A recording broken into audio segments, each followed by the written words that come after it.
Welcome back to my channel Arundhati's কিচেনে। আজকে আমি বানাবো ইডলি।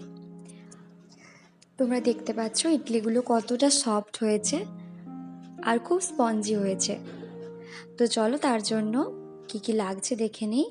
এই দেখো, এখানে আমি চাল ভিজিয়ে নিয়েছি, আর এখানে ডাল, এখানে বিউরির ডাল আছে, ছোলার ডাল আছে, অড়হর ডাল আছে। এরপর আমি মিক্সিতে এগুলো সবগুলোকে পেস্ট করে নেব।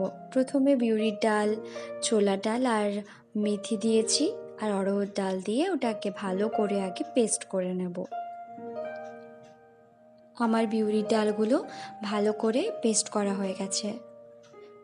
এরপর আমি চালগুলো যে আগে থেকে ভিজিয়ে রেখেছিলাম সেগুলোকে ভালো করে পেস্ট করে নেব।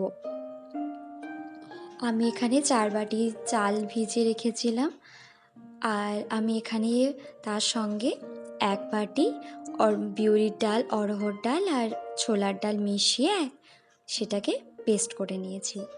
তো এখানে আমার সমস্ত মিশ্রণটা দেখতে পাচ্ছ, সমস্ত কিছু পেস্ট করা হয়ে গেছে। এবার আমি এগুলোকে মিশিয়ে নেব। মেশানো হয়ে গেছে, এরপর এটাকে আমি সারা রাত রেস্টে রেখে দেব। এই দেখো সকালবেলায় কতটা ফুলেছে দেখতেই পাচ্ছ তোমরা, একদম ভর্তি হয়ে গেছে।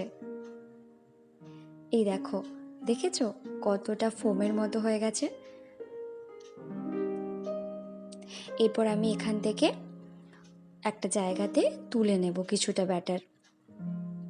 এরপর আমি এখানে উনুন ব্যবহার করেছি আর ইডলি মেকার বসিয়ে দিয়েছি।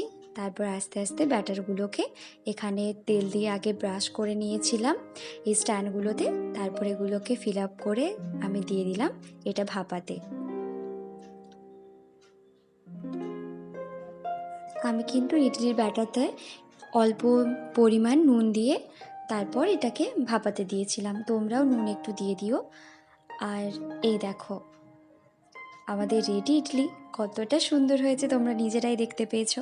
তোমাদের যদি ভিডিওটা ভালো লাগে অবশ্যই লাইক, কমেন্ট, শেয়ার করো।